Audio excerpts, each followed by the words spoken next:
Picture yourself standing before the towering limestone walls of a 13th century fortress, the air thick with the acrid smoke of burning pitch and the distant thunder of trebuchets hurling death across open ground. Medieval siege warfare wasn't merely a clash of armies. It was a brutal test of human endurance, engineering genius, and psychological fortitude that could stretch across seasons or even years. For the soldiers entrenched in these campaigns, survival demanded an intimate understanding of fieldcraft that modern preppers and survivalists would recognize immediately. Improvisation, resource management, and the relentless will to outlast your enemy. This wasn't warfare conducted in neat battle lines. This was a grinding endurance trial where knowledge of the land, shelter construction, and resourcefulness meant the difference between survival and starvation. For besieging armies camped outside fortress walls, survival began with establishing semi-permanent encampments that could sustain thousands of men through harsh seasons. Soldiers became expert at selecting ground with natural drainage, positioning their shelters to avoid the low-lying areas where disease-breeding moisture collected. They constructed lean-tos and dugouts reinforced with timber scavenged from surrounding forests, covering these structures with turf and branches for insulation against medieval Europe's bitter winters. Water procurement became a life-or-death skill. Foraging parties would range miles to locate clean streams, while experienced campaigners knew to dig filtration pits lined with charcoal and sand to purify questionable water sources. The constant threat of sallies from the fortress meant these camps required their own defensive perimeter, with soldiers rotating through exhausting watch schedules while maintaining the siege engines that demanded endless labor. Food scarcity drove armies to live off the land through hunting, foraging wild plants, and requisitioning from surrounding villages, techniques that mirror modern wilderness survival training. The psychological toll was immense. Men lived for months within range of defensive artillery, never knowing when a flaming projectile or diseased corpse might arc over their camp, demanding constant vigilance and mental resilience. Inside the walls, defenders transformed their fortification into a self-contained survival ecosystem that would impress any modern prepper. Castle designers understood that siege endurance depended on three critical resources: water, food, and morale. Deep wells dug into bedrock ensured water supply even when surface sources were poisoned or cut off by attackers.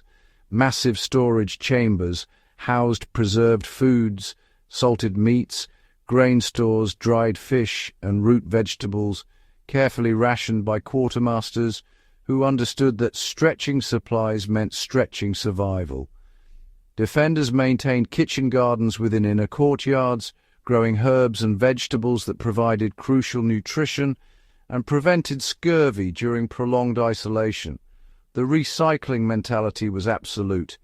Every scrap of leather could become equipment repairs, every bone became tool handles or glue, and human waste was carefully composted for the gardens or saved as ammunition to pour from murder holes onto attackers below.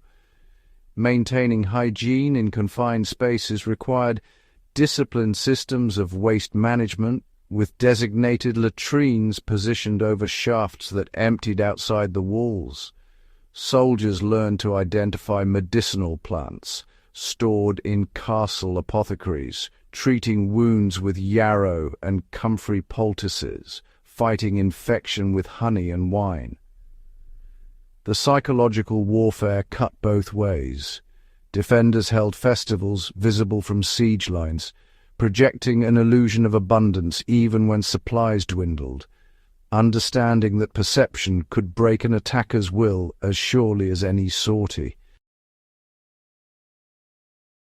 Perhaps the most harrowing aspect of siege fieldcraft occurred beneath the surface, where mining and countermining operations created a subterranean battlefield that demanded specialized survival skills. Sappers working in attacker tunnels operated in near-total darkness, breathing air thick with dust and the ever-present risk of collapse. These men developed an almost supernatural sensitivity to their environment. They worked barefoot or in soft shoes to feel vibrations through stone, detecting enemy counterminers through subtle changes in sound and earth tremors. Inside the fortress, defenders employed their own listening posts, placing water-filled bowls along wall foundations to detect the telltale ripples of enemy tunneling. When countermining teams intersected enemy tunnels, the resulting underground combat was savage and primal, fought with daggers and clubs in spaces too confined for swords, lit only by flickering torches that consumed precious oxygen. Survivors of these encounters described the claustrophobic terror of fighting in darkness, never knowing if the ceiling would collapse or if enemy sappers had already placed the timber supports that would soon be burned, bringing tons of earth and stone crashing down. The fieldcraft knowledge required for this work, understanding soil composition, timber selection for supports, ventilation management, represented some of the most sophisticated survival engineering of the medieval period. Standing here at the end of our journey through medieval siege warfare, we recognize that the survival principles tested in these brutal campaigns remain profoundly relevant today.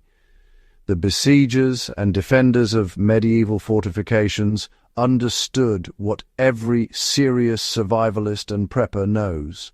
Resilience isn't about having the newest gear. It's about adaptability, resourcefulness, and the mental fortitude to endure when conditions become unimaginable. These warriors transformed landscapes into survival grounds, read terrain like texts, and developed self-sufficient systems that sustained life under the most hostile circumstances imaginable. Their legacy lives on every time we practice bushcraft, study historical survival techniques, or prepare ourselves for uncertain futures. The medieval siege taught humanity that walls alone don't ensure survival. Knowledge does, community does, and the stubborn refusal to surrender in the face of overwhelming odds does. If this deep dive into medieval siege survival has sparked your imagination and expanded your understanding of historical fieldcraft, make sure you're subscribed to Fieldcraft Chronicles so you never miss our explorations into the survival wisdom of the past. Hit that share button and spread this knowledge to fellow history enthusiasts, preppers, and anyone who understands that the skills of our ancestors still hold power today. The art of survival is timeless. Let's keep these lessons alive together.